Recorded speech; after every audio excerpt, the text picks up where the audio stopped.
Hopefully I don't offend too many people here by calling it this. I have silver hair, so we'll see. Oh, by the way, there are free t-shirts at our booth, so go get some. I don't want to take any of them back with me, so go get some, okay? So what is the silver tsunami, and what can we do about it? So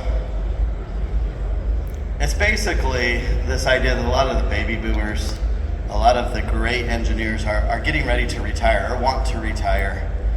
And it's going to leave a lot of gaps in the industry.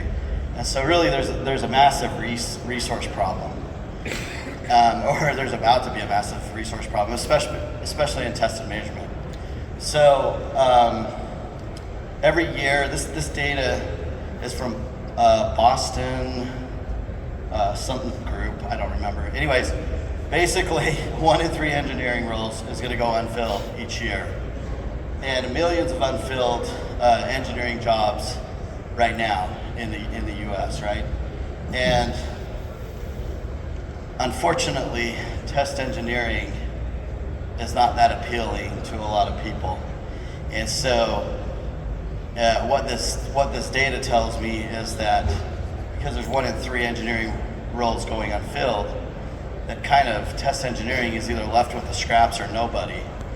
And so there's going to be an even bigger resource issue in test and measurement. So in order to understand how to solve the problem, we have to understand what a test and measurement engineer is and what they do, right? At the end of the day, they take the requirements, they take the device under test, they take the drawings, the specs, whatever it is, and they create test systems. Test systems are made up of kind of 3 pillars: hardware, software, and what I call logistics or test procedure or test plans or all the documentation, other things around the test system. But as many of you know, and if you've been doing test engineering for a long time, you need a lot of degrees to do this effectively. Unfortunately, the universities don't do a great job of creating test engineers, because we can only go to school for 4 years, or at least we choose to go to school for 4 years because we got to start earning money and making a living. And so we can only get 1 of these degrees. I think there's, in test engineering, 48% are electrical engineers. I think about 12% are computer engineers. And then it just kind of goes from there. CS is another 12 to 15%. A lot of mechanical engineers, information technologies. You know, physics is a good one. But you need all of these degrees in order to do this. And so it's a really unique type of engineering because we deal with all the disciplines, and we really do need like bachelor level knowledge to do test engineering and to do it well. And so our journey sometimes looks like this. This slide isn't as relevant to my point here, but it's a fun slide to have on here because we have to deal with all of these roadblocks. There's things outside of our degree that we have to deal with a lot of times too to get to that test station, right? So there's really 2 ways to solve this resource issue, at least in my mind. We can debate later if you think of a third. But we either need to create new engineers or more engineers that can do test and measurement, or we need to make the existing engineers efficient so that we need less of them. And in order to make them efficient, you got to have tooling.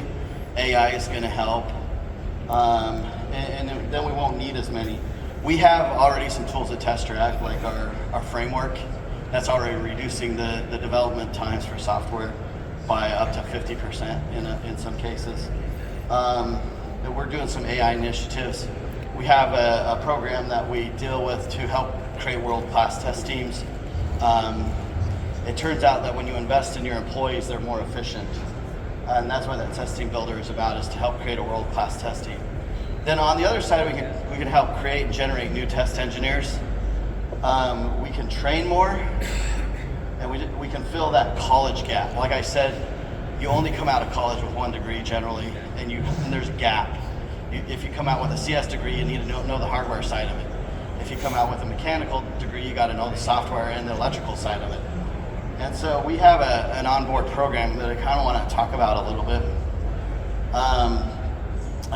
Before I do though, I want to talk about retention.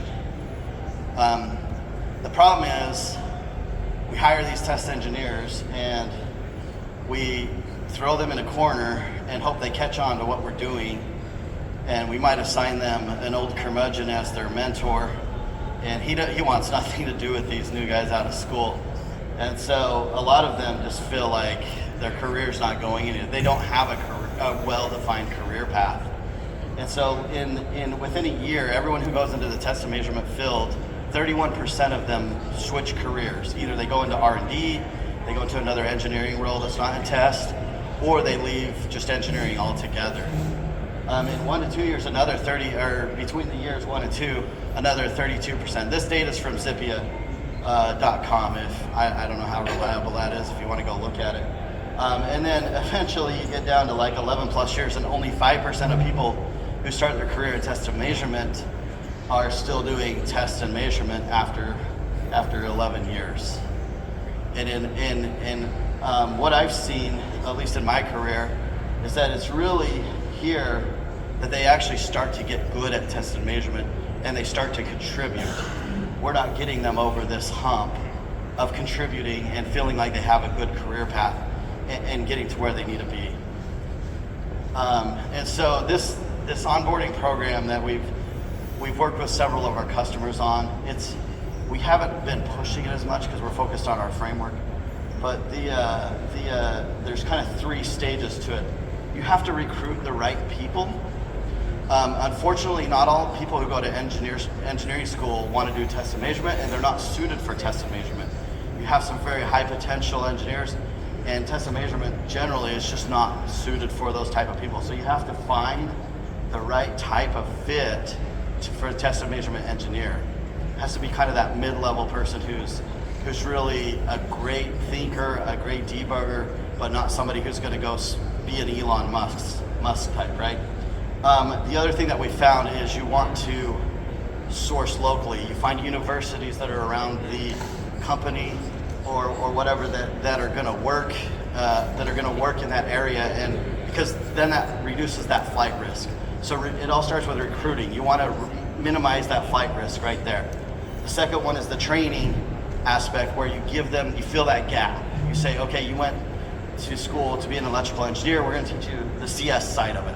What does it mean to write automated test scripts? And then that last piece is the mentoring one, where you have this mentoring that you help them with, so that first year they feel like they're invested in, they get that good start in their career so they're not leaving. This is what the courses that we do, coupled with some of the courses from NI. This is kind of those 3 pillars: the hardware, the software, and the logistics behind what it takes to really be a test engineer. And so we've offered this training, we've put people through this program, and this kind of helps fill that gap in the training part. And so we teach them what a test report is, what a test plan is. I mean, these guys, they've never seen that, right? I didn't even know what test engineering was. Even after I graduated, I didn't know what it was. And then we fill these gaps with test specific related things. And then we mentor them for up to 12 months. What we do is we assign somebody who wants to be a mentor, who wants to be involved in that person's career growth, and we sit in on peer reviews. We help them get unstuck with test engineering type things and move them to contributing really quickly. Instead of that 3 to 4 year time frame, we can get them contributing within 6 to 12 months. And so that's my tech talk, I guess. So thanks for attending. If you have any questions, I'll be around. So look me up. Thank you. Thank you, Sam. What a great presentation. And I'm just struck by this sort of extended onboarding and continuing education. Like every profession can kind of benefit from that. Yeah. And just periodically, so I'm very impressed with that. Thanks a lot, Sam. Yeah. And one more question for you. You mentioned the silver tsunami being the class of people with the silver hair. Yeah. What, is there a class of people who lost their silver hair? You got so smart you outgrew it. That's what happened. Okay, thanks again, Sam. Yeah, thank you. And is our speaker